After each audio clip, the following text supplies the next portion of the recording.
I would be willing to bet that I'm the dumbest guy in the room because I couldn't get through school. I struggled with school. But what I knew at a very early age was that I loved money and I loved business and I loved this entrepreneurial thing. And I was raised to be an entrepreneur. And what I've been really passionate about ever since, and I've never spoken about this ever until now. So this is the first time anyone's ever heard it, except my wife 3 days ago, because she said, "What are you talking about?"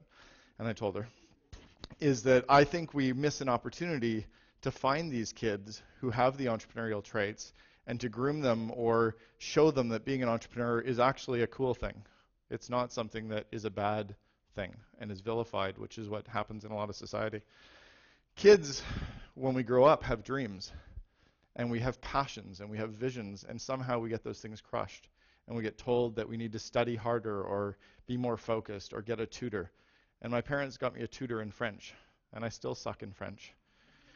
2 years ago, I was the highest rated lecturer at MIT's Entrepreneurial Master's Program, and it was a speaking event in front of groups of entrepreneurs from around the world.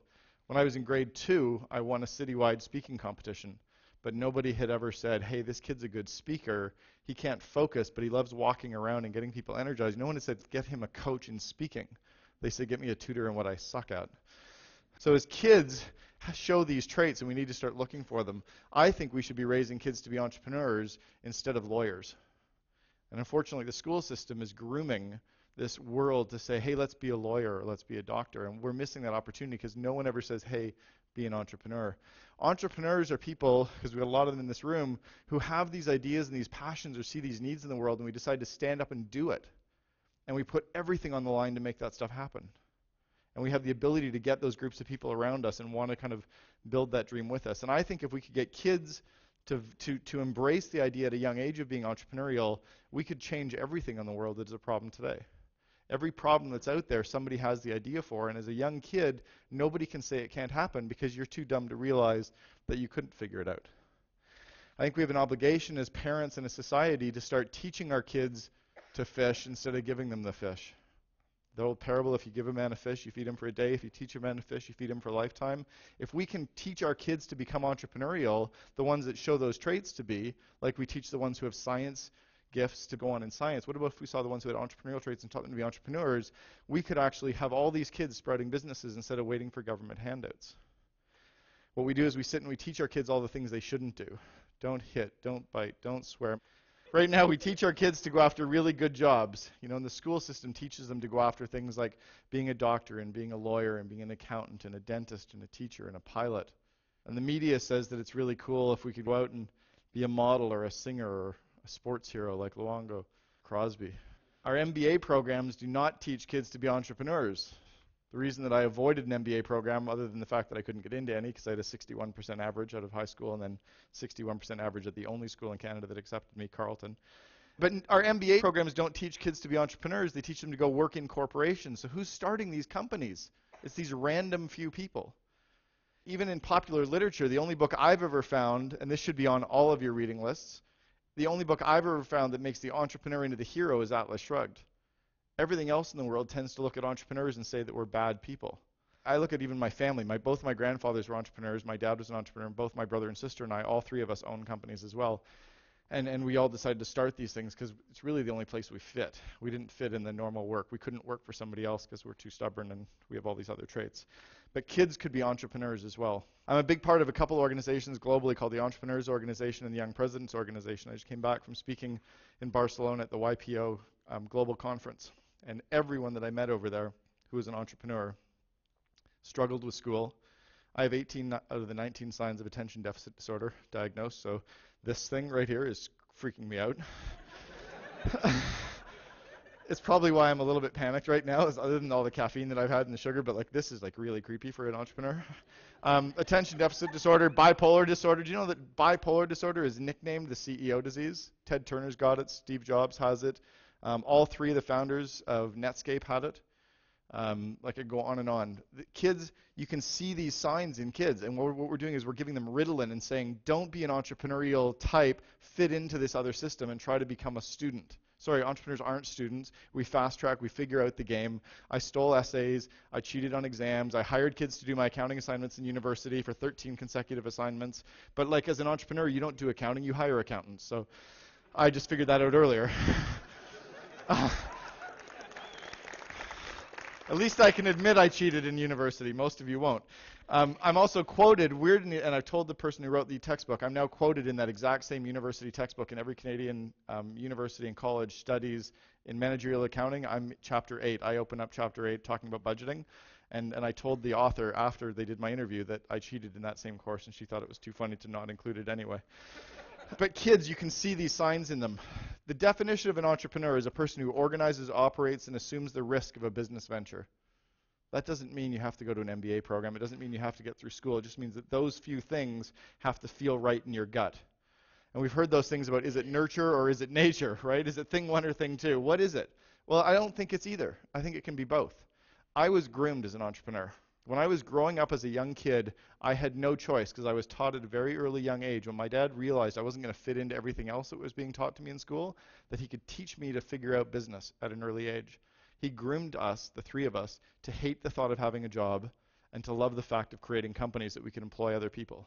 My first little business venture, I was 7 years old. I was in Winnipeg, and I was lying in my bedroom with one of those long extension cords, and I was calling all of the dry cleaners in Winnipeg to find out how much would the dry cleaners pay me for coat hangers. And my mom came into the room, and she said, where are you going to get the coat hangers to sell to the dry cleaners? And I said, let's go and look in the basement. And we went down to the basement, and I opened up this cupboard, and there was about 1,000 coat hangers that I'd collected, because when I told her I was going out to play with the kids, I was going door to door in the neighborhood to collect coat hangers to put in the basement to sell, because I saw her a few weeks before that you could get paid. They used to pay you 2 cents per coat hanger. So I was just like, well, there's all kinds of coat hangers, and so I'll just go get them. And I knew she wouldn't want me to go get them, so I just did it anyway. But I learned that you could actually negotiate with people. This one person offered me 3 cents, and I got him up to 3.5. I even knew at a 7-year-old age that I could actually get a fractional percent of a cent, and people would pay that because it multiplied up. At 7 years old, I figured out I got 3.5 cents for 1,000 coat hangers. I sold license plate protectors door to door. My dad actually made me go find someone who would sell me these things at wholesale, and at 9 years old, I walked around in the city of Sudbury selling license plate protectors door to door to houses. And I remember this one customer who so vividly, because I also did some other stuff with these clients. I sold newspapers, and he wouldn't buy a newspaper from me ever, but I was convinced I was going to get him to buy a license plate protector. And he's like, well, we don't need one. And I said, but you've got 2 cars. Remember, I'm 9 years old. I'm like, but you have 2 cars and they don't have license plate protectors. And I said, I know. And I said, and this car here's got one license plate that's all crumpled up. And he said, yes, that's my wife's car. And I said, why don't we just test one on the front of your wife's car and see if it lasts longer? So I knew there were 2 cars with 2 license plates on each. If I couldn't sell all 4, I could at least get one. I learned that at a young age. I did comic book arbitrage. When I was about 10 years old, I sold comic books at our cottage on Georgian Bay. And I would go biking up to the end of the beach and buy all the comics from the poor kids. And then I would go back to the other end of the beach and sell them to the rich kids. But it was obvious to me, right? Buy low, sell high. You've got this demand over here that has money. Don't try to sell to the poor kids. They don't have cash. The rich people do. Go get some. So that's obvious, right? It's like a recession. So there's a recession. There's still $13 trillion circulating in the U.S. economy. Go get some of that. And I learned that at a young age. I also learned don't reveal your source, because I got beat up after about 4 weeks of doing this because one of the rich kids found out where I was buying my comics from, and he didn't like the fact he was paying a lot more. I was forced to get a paper route at 10 years old. I didn't really want a paper route, but at 10 my dad said that's going to be your next business. So not only would he get me 1, but I had to get 2, and then he wanted me to hire someone to deliver half the papers, which I did, and then I realized that collecting tips was where you made all the money. So I would collect the tips and get payment. So I would go and collect for all the papers. He could just deliver them, because then I realized I could make the money. By this point, I was definitely not going to be an employee. My dad owned an automotive and industrial repair shop, and he had all these old automotive parts lying around, and they had this old brass and copper. And so I asked him what he did with it, and he said he just throws it out. And I said, but wouldn't somebody pay you for that? And he goes, maybe. Remember, at 10 years old, so 34 years ago, I saw opportunity in this stuff. I saw there was money in garbage, and I was actually collecting it from all the automotive shops in the area on my bicycle, and then my dad would drive me on Saturdays to a scrap metal recycler where I got paid. And I thought that was kind of cool. Strangely enough, like 30 years later, we're building 1-800-GOT-JUNK and making money off that too. I built these little pin cushions. I was 11 years old in Cubs, and we made these pin cushions for our moms for Mother's Day. And you made these pin cushions out of wooden clothespins. So we used to hang clothes on clotheslines outside. And you'd make these chairs, and then I had these little pillows that I would sew up, and you could stuff pins in them, and because people used to sew and they needed a pin cushion. So but what I realized was that you had to have options. So I actually spray painted a whole bunch of them brown, and then when I went to the door, it wasn't, do you want to buy one? It was like, which color would you like? Like, I'm 10 years old. You're not going to say no to me. And especially if you have 2 options, you have the brown one or the clear one. So I learned that lesson at a young age. I learned that manual labor really sucks, right? Like cutting lawns is brutal. But because I had to cut lawns all summer for all of our neighbors and get paid to do that, I realized that recurring revenue from one client is amazing. That if I land this client once and every week I get paid by that person, that's way better than trying to sell one clothespin thing to one person because you can't sell them more. So I love that recurring revenue model I started to learn at a young age. Remember, I was being groomed to do this. I was not allowed to have jobs. I would caddy. I'd go to the golf course and caddy for people, but I realized that there was this one hill on our golf course, the 13th hole, that had this huge hill, and people could never get their bags up it. So I would sit there with a lawn chair and just carry up all the people who didn't have caddies. I would carry their golf bags up to the top, and they'd pay me $1. Meanwhile, my friends were working for 5 hours to haul some guy's bag around and get paid $10. I'm like, that's stupid, because you have to work for 5 hours. That doesn't make any sense. You just figure out a way to make more money faster. Every week, I would go to the corner store and buy all these pops, and I would go up and deliver them to these 70-year-old women playing bridge. And they'd give me their orders for the following week, and then I would just deliver pop, and I just charged twice. And I had this captured market. You didn't need contracts. You just needed to have a supply and demand, and this audience who bought into you. These women weren't going to go to anybody else because they liked me, and I kind of figured it out. I went and got golf balls from golf courses, but everybody else was like looking in the bush and looking in the ditches for golf balls. I'm like, screw that. They're all in the pond, and nobody's going into the pond. So I would go into the ponds and crawl around and pick them up with my toes. You just pick them up with both feet, and you can't do it on stage. And you get the golf balls, and then you just throw them in your bathing suit trunks, and when you're done, you got a couple hundred of them.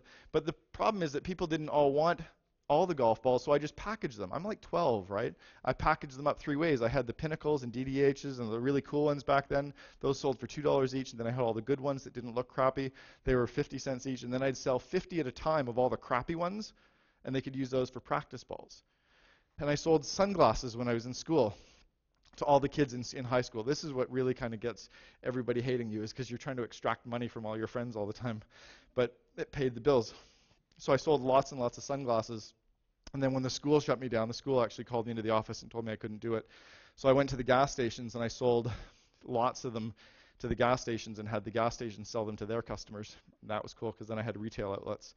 And I think I was 14.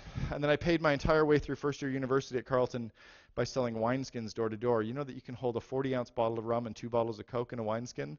So what, right? Yeah, but you know what? You stuff that down your shorts. When you go into a football game, you can get booze in for free. Everybody bought them. Supply, demand, big opportunity. I also branded it, so I sold them for 5 times the normal cost. I had our university logo on it. You know, we teach our kids and we buy them games, but why don't we get them games if they're entrepreneurial kids that kind of nurture the traits that you need to be entrepreneurs? Why don't you teach them not to waste money? I remember being told to walk out into the middle of a street in Banff, Alberta, because I'd thrown a penny out in the street. And my dad said, go pick it up. He said, I work too damn hard for my money. I'm not going to see you ever waste a penny. And I remember that lesson to this day. Allowances teach kids the wrong habits. Allowances by nature are teaching kids to think about a job. An entrepreneur doesn't expect a regular paycheck. Allowance is breeding kids at a young age to expect a regular paycheck. That's wrong for me if you want to raise entrepreneurs. What I do with my kids now, I've got 2, 9 and 7, is I teach them to walk around the house and the yard looking for stuff that needs to get done, come to me and tell me what it is, or I'll come to them and say, here's what I need done. And then you know what we do? We negotiate. They go around looking for what it is, but then we negotiate on what they're going to get paid. And then they don't have a regular check, but they have more opportunities to find more stuff, and they learn the skill of negotiating, and they learn the skill of finding opportunities as well. You breed that kind of stuff. Each of my kids has 2 piggy banks. 50% of all the money that they earn or get gifted, 50% goes in their house account, 50% goes in their toy account. Anything in their toy account they can spend on whatever they want. The 50% that goes in their house account every 6 months goes to the bank. They walk up with me. Every year, all the money in the bank goes to their broker. Both my 9 and 7-year-olds have a stockbroker already. But I'm teaching them to force that savings habit. It drives me crazy that 30-year-olds are saying, maybe I'll start contributing to my RRSP now. Shit, you've missed 25 years. Like, you can teach those habits to young kids when they don't even feel the pain yet. Don't read them bedtime stories every night. Maybe 4 nights out of the week read them bedtime stories, and 3 nights of the week have them tell stories. Why don't you sit down with kids and give them 4 items, a red shirt, a blue tie, a kangaroo, and a laptop, and have them tell a story about those 4 things. My kids do that all the time. It teaches them to sell. It teaches them creativity. It teaches them to think on their feet. Just do that kind of stuff and have fun with it. Get kids to stand up in front of groups and talk, even if it's just stand up in front of their friends and do plays and have speeches. Those are entrepreneurial traits that you want to be nurturing. Show the kids what bad customers or bad employees look like. Show them the grumpy employees. When you see grumpy customer service, point that out to them. Say, by the way, that guy's a crappy employee. And say, these ones are good ones. If you go into a restaurant and you have bad customer service, show them what bad customer service looks like. Right? We have all these lessons in front of us that we don't take those opportunities. We teach kids to go get a tutor. Imagine if you actually took all the kids' junk that's in the house right now, all the toys that they're outgrown 2 years ago, and said, why don't we start selling some of this on Craigslist and Kijiji? And they can actually sell it and learn how to find scammers when they get email offers come in. They can come into your account or a sub-account or whatever, but teach them how to fix the price, guess the price, pull up the logos or the photos. Teach them how to do that kind of stuff and make money. And then the money they get, 50% goes in their house account, 50% goes in their toy account. My kids love this stuff. Some of the entrepreneurial traits that you got to nurture in kids: attainment, tenacity, leadership, introspection, interdependence, values. All these traits you can find in young kids and you can help nurture them. Look for that kind of stuff. There's 2 traits that I want you to also look out for that we don't kind of get out of their system. Don't medicate kids for attention deficit disorder unless it is really, really freaking bad. The same with the whole things on mania and stress and depression. Like, unless it is so clinically brutal, man. Bipolar disorder is nicknamed the CEO disease. When Steve Jurvitz and Jim Clark and Jim Barksdale have all got it, and they built Netscape, imagine if they were given Ritalin, we wouldn't have that stuff, right? Al Gore would have really had to have invented the internet. These skills are the skills that we should be teaching in the classroom as well as everything else. I'm not saying don't get kids to want to be lawyers, but how about getting entrepreneurship to be ranked right up there with the rest of them as well? Because there's huge opportunities in that. I want to close with a quick little video. It's a video that was done by one of the companies that I mentor, these guys, Grasshopper. It's about kids. It's about entrepreneurship. Hopefully this inspires you to take what you've heard from me and do something with it to change the world.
Thank you very much for having me.